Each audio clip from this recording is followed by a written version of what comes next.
Sabe aquela sensação de estar sempre correndo atrás de alguma coisa? De que não importa o esforço, parece que nunca é o bastante? Pois é, essa pressão para ser perfeito, para alcançar um padrão que parece inalcançável, é um sentimento que muita gente conhece bem. Hoje, a gente vai tentar entender de onde vem essa pressão toda e, quem sabe, encontrar um caminho para a paz do bom o suficiente. Olha, essa citação da Helena Tanuri resume o dilema de uma forma perfeita. A gente é bombardeado por expectativas que mudam o tempo todo, que vêm da sociedade, da família, do trabalho. É tipo um jogo de siga ao mestre, só que as regras mudam no meio do caminho. E o resultado? Um medo constante de não estar fazendo a coisa certa, de não ser o suficiente. E aí fica a grande pergunta, né? Por que tanta gente sente isso? Não é só um dia ruim, é uma voz constante na cabeça de muita gente. Para a gente conseguir lidar com essa voz, a gente precisa primeiro entender de onde ela vem e como ela funciona. Então vamos lá, vamos mergulhar nisso.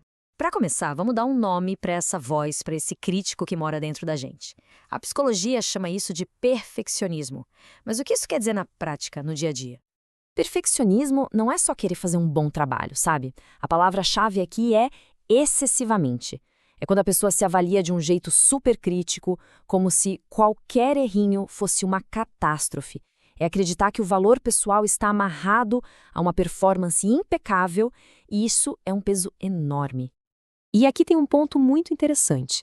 Existem basicamente dois tipos de perfeccionismo. Um é o adaptativo, que é aquela busca saudável que te impulsiona, que te dá satisfação quando você alcança algo difícil.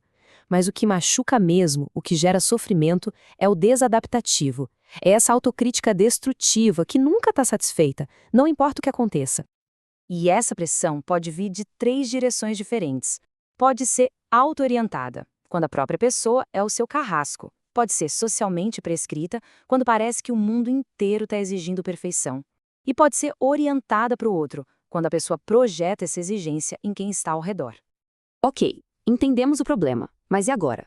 Como é que a gente começa a lidar com isso?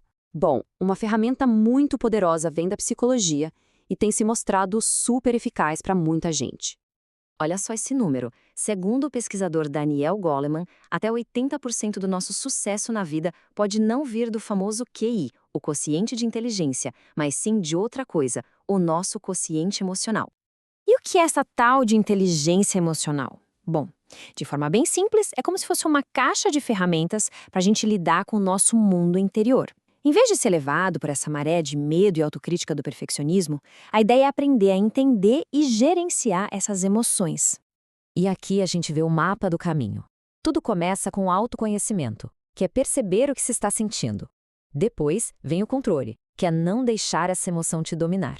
E a partir daí fica mais fácil se motivar, entender as outras pessoas e construir relações mais saudáveis, sem aquela pressão toda da perfeição. Certo, essa foi a abordagem da psicologia. Mas agora, vamos explorar uma perspectiva totalmente diferente. Uma que não fala só em gerenciar a busca pela perfeição, mas talvez em abandonar essa corrida de vez.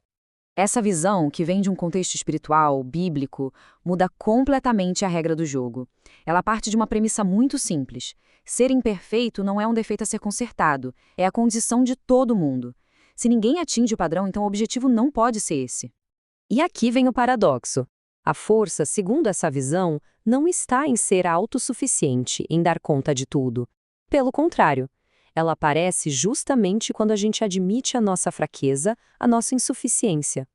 É a ideia de que a graça, essa aceitação que não depende do nosso mérito, é o que nos completa, e não o nosso esforço para sermos perfeitos.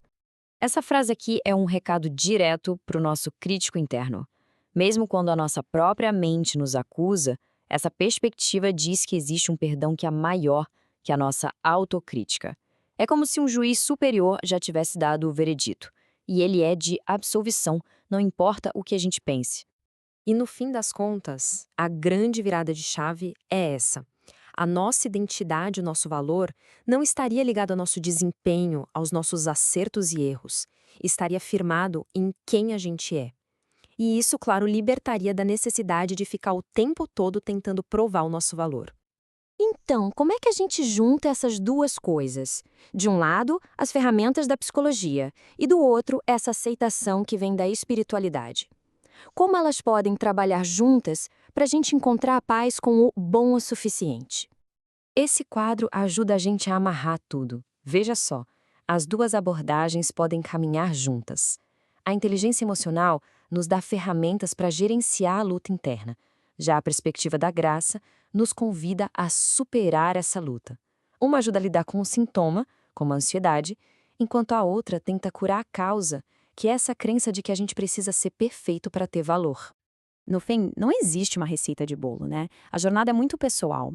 Talvez a paz esteja numa mistura dessas duas visões. Usar as ferramentas da psicologia para acalmar o crítico interno e, ao mesmo tempo, se firmar na ideia de que nosso valor não depende e nunca dependeu da perfeição.